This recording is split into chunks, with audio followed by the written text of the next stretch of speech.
hello to all of Lower Key Stage 2. I hope you are enjoying your English home learning this week, which is all about trolls. I've just been into the McCaw's classroom and I have found a book that you might recognise. It's called The Troll and it's by Julia Donaldson and David Roberts. And I thought it would be really nice if we could share a story today, just like we would do when you are in school.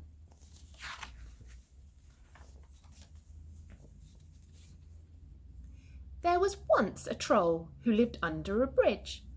That's where trolls are supposed to live. Meanwhile, far out at sea, there were some pirates who lived in a ship. That's where pirates are supposed to live.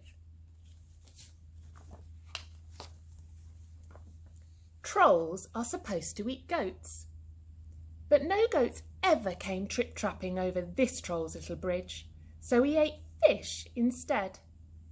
But one morning he heard a faint noise on his bridge.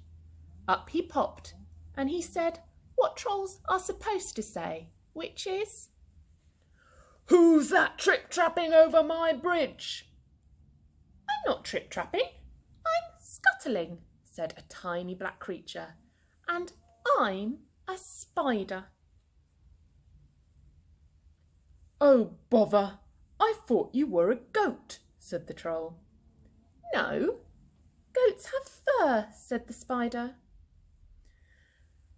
"Never mind, I'll eat you anyway," said the troll. "You'll make a nice change from fish."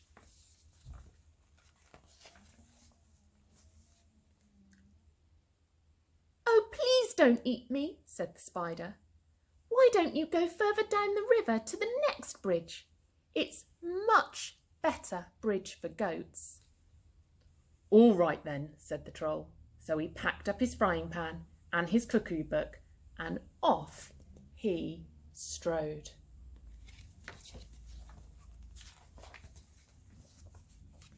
Pirates are supposed to dig for treasure, and these pirates had a treasure map with a rhyme on it. Between the palm tree and the rocks, 6 foot deep, lies a treasure box. They sailed and they sailed until they reached an island. "This is the spot," said Handkerchief. "Start digging." The pirates dug and they dug, but all that they found was a grumpy mole. "It must be the wrong island," they said. All the digging had made them hungry. It was Ben Buckle's turn to do the cooking. He cooked fish pie. "It's soggy," said Percy Patch. "It's slimy," said Peg Polkadot. "When we find the gold, we can buy a decent cookery book," said Handkerchief. And they set sail.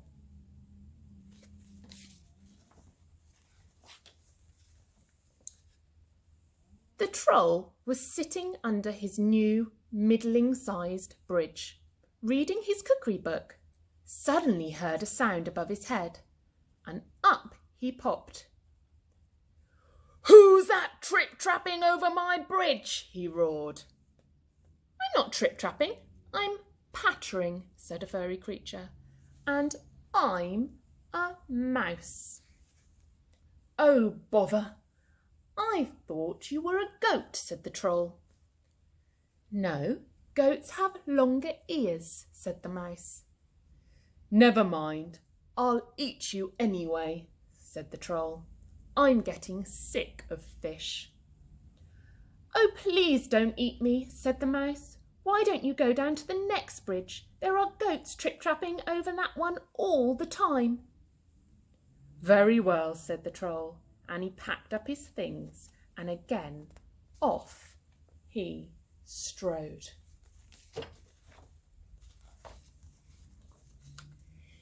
Meanwhile, the pirates had discovered another island. They dug and they dug, but all that they found was a rusty old bucket with a crab in it. "It's the wrong island again," they said. That night, Percy Patch did the cooking. He cooked fish soup. It's bony, said Ben Buckle. If only we could find the gold, we could pay for a proper cook, said Handkerchief. They're feeling quite fed up, aren't they?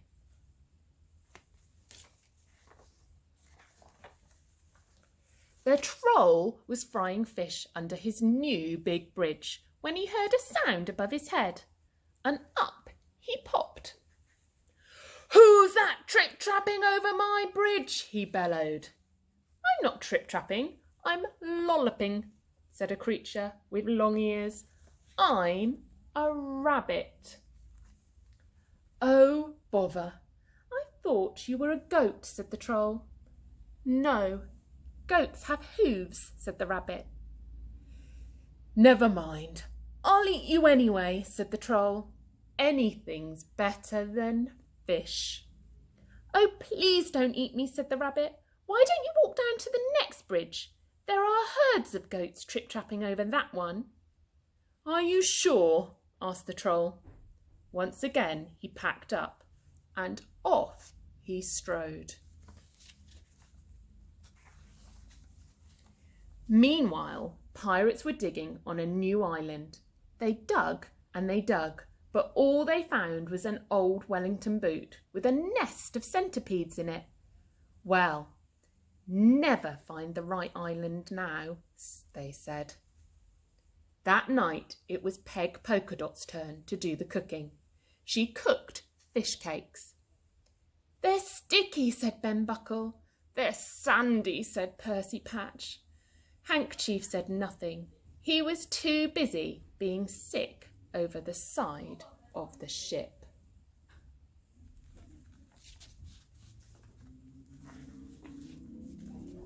The Trolls never grew wider and wider.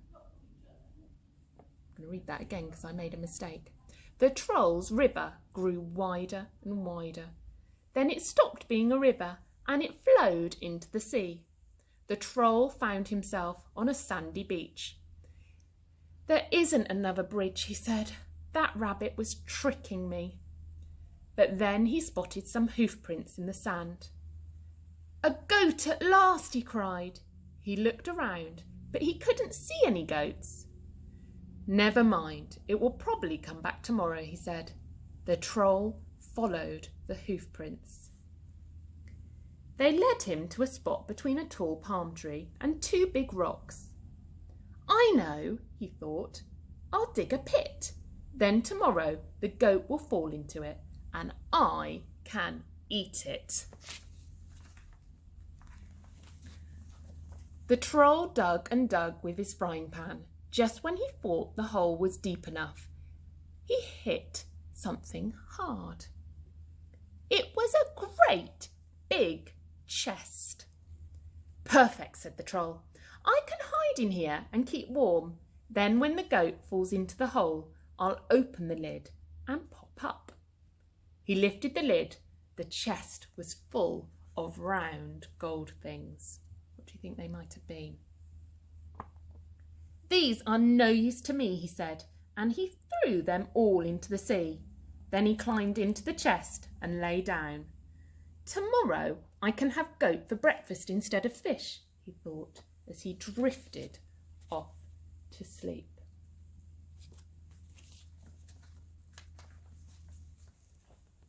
It was dark when the pirates arrived at the next island. "This is the spot," said Handkerchief. "But someone's been digging here already," said Ben Buckle. "Don't say they found the treasure before us," said Percy Patch.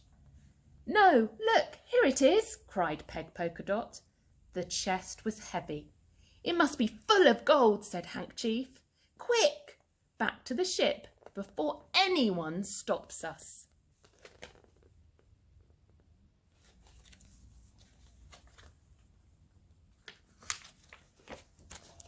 The Troll was woken by a loud bang. "That's my breakfast falling into the hole," he thought. But why was the chest heaving and swaying? And why was the lid opening? Surely goats couldn't open lids. The lid opened wide. Staring down at the Troll were 4 angry pirates. "Where's the gold?" shouted Handkerchief. I threw it into the sea, said the Troll. The plank, yelled Ben Buckle and Percy Patch. Make him walk the plank.